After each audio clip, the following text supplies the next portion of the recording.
देवताओं का सर्वत्र आदर सम्मान तथा प्रतिष्ठा होती रहती थी। उन पर कभी विपत्ति पड़ने पर ब्रह्मा, विष्णु, महेश तक सहायता करते थे। यह सब देख असुरों ने सोचा कि हम भी अपने आचार विचार देवताओं जैसे करते हैं, ताकि हमारी भी प्रतिष्ठा बढ़े तथा त्रय महादेव एवं त्रय महादेवियां हमारा विरोध न कर हमें सहयोग दे, हमारा मान करे। इन सबकी दृष्टि में हम भी सम्मानित हो। ऐसा विचार कर असुरों ने आसुरी वृत्तियों का त्याग करना शुरू किया तथा धर्म मार्ग पर चलने लगे। देवताओं में ईर्ष्या, द्वेष तथा अपने को अन्य वर्गों से श्रेष्ठ समझने का अहंकार था। अब असुरों ने दुष्प्रवृत्ति को त्यागा और स्वभाव से सबके साथ विनय पूर्वक व्यवहार करते हुए धर्माचरण करने लगे। असुरों के इस कार्य और विचार से उनकी प्रतिष्ठा बढ़ने लगी और वे देवताओं के बराबर प्रतिष्ठा पाने लगे। कभी कभी तो देवताओं से भी अधिक सम्मान उन्हें मिलने लगा। देवता इससे बड़े चिंतित हुए। कहा तो मान सम्मान में उनका एकाधिकार था और अब सौतेले भाई भी उनकी बराबरी में आने लगे। देवताओं में द्वेष भाव जागा। जब तक कोई बुरा पक्ष सामने न हो तब तक अच्छाई का क्या महत्व और किसकी अपेक्षा श्रेष्ठ होने का अहंकार। चूंकि असुर बुरे थे इसलिए देवता अच्छे थे, पर जब असुरों ने देवगुण अपना लिए तो वे भी इनके बराबर हो गए। देवताओं को असुरों की यह अच्छाई सहन न हुई। देवता भगवान विष्णु के पास पहुँचे तथा असुरों के धर्म मार्गी होने की शिकायत की। यह सुनकर भगवान विष्णु ने कहा, इसमें चिंता की क्या बात है। यह तो बड़ी अच्छी बात है। जो असुर तुम्हें सताते थे, तुम पर आक्रमण करते रहते थे, तुम्हें शांति से जीने नहीं देते थे, वे सब अब सन्मार्गी हो गए हैं, किसी को दुख नहीं देते, तुम्हारे शत्रु अच्छे आचरण वाले हो गए हैं। यह तो तुम सबके लिए बड़ी प्रसन्नता की बात है। देवेंद्र ने कहा, प्रभु, यह तो ठीक है, पर उनके इस आचरण से हमारी श्रेष्ठता समाप्त हो रही है। वे भी हमारे समकक्ष हो रहे हैं। भूलोक में उन्हें भी प्रतिष्ठा मिल रही है। हमारी सत्ता को कोई चुनौती देने वाला भले ही न हो, पर हमारी बराबरी का कोई हो जाए, वह भी अपना शत्रु हो, यह तो दुख की बात है।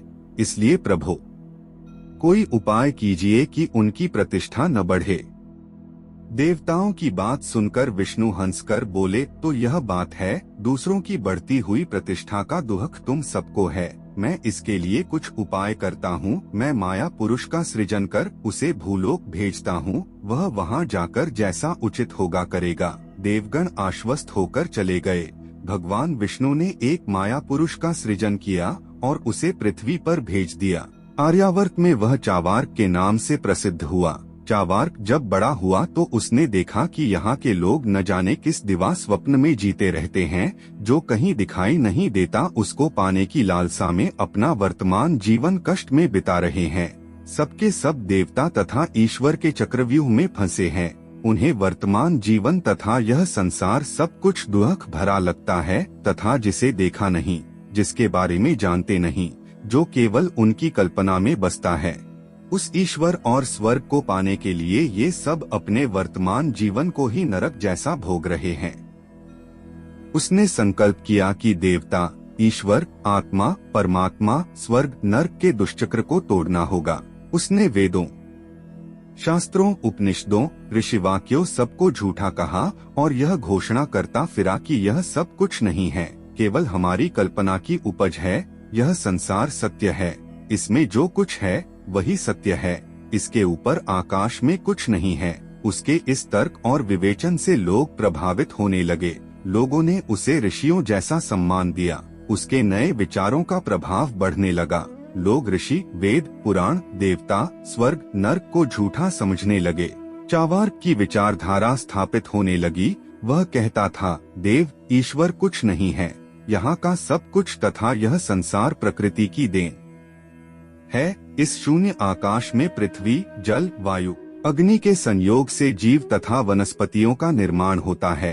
इसी के संयोग में सब में चेतना आती है। वही जब विखंडित हो जाता है तो फिर सब शून्य में मिल जाता है।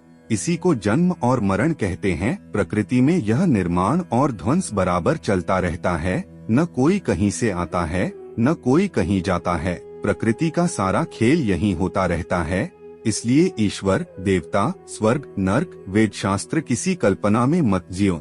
सुख से जीने के लिए ऋण भी लेना पड़े तो संकोच मत करो। यह संसार तथा यह जीवन ही सत्य है, इससे पर कुछ भी नहीं है। इस प्रकार चार्वाक ने आर्यावर्त में एक नई विचारधारा को जन्म दिया। इससे असुरों की प्रतिष्ठा को तो कोई आंच नहीं आई। हाँ, देवों ऋषियों के अस्तित्व पर ही संकट आ गया। स्वर्ग नरक सबकी स्थापना व्यर्थ हुई। अपनी पद प्रतिष्ठा, व्यवस्था तथा स्थापना को इस प्रकार समाप्त होते देख देवता बड़े विचलित हुए। वे भागे भागे विष्णु के पास गए और कहा, भगवान यह क्या किया? चार्वाक जैसा अधर्मी नास्तिक भूलोक में क्या कर रहा है, इसका आपको कुछ पता है? हमारी तो छोड़े, उसने तो आप परब्रह्म परमात्मा की सत्ता तक को नकार दिया है। कहता है यह सब कल्पना है, जो दिख रहा है वही सत्य है, इसी को सुख से भोगो। क्या यही उपाय करने का आश्वासन देकर हमें संतुष्ट किया था? उसके सृजन से असुरों का तो कुछ नहीं बिगड़ा। भूलोक में मानवों में जो हमारी प्रतिष्ठा थी तथा जो आपकी सत्ता थी, उसने उस सब को झूठा कर दिया। ऐसा नास्तिक अधर्मी आपने कहाँ भेज दिया? देवताओं की बात सुनकर विष्णु को हंसी आ गई। कहने लगे, मैंने तो आप सबके कहने से उस माया पुरुष को भेजा था। अब वह नए सिद्धांत तथा जीवन दर्शन की बात कह रहा है तो मैं क्या करूं?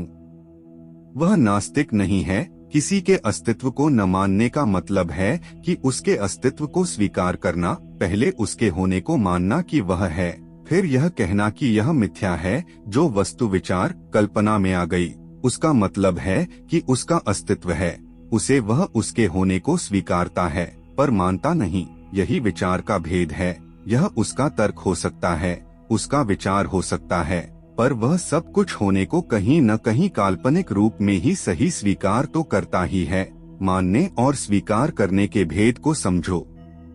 इसलिए हे देवो, चार्वाक के विचार से चिंतित मत हो। यह उसका चिंतन है, किसी की कोई हानि नहीं होगी। जैसे देवलोक में भले बुरे विचार वाले हैं, सूर्यासुरी वृत्ति के लोग हैं, वैसे ही भूलोक में भी सब विचारधारा, स्वभाव तथा चिंतन के लोग हैं। सृष्टि में यह विभिन्नता निरंतर बनी रहेगी। इससे चिंतित मत हो, अपने आचार विचार पर ध्यान दो, यही श्रेय मार्ग है।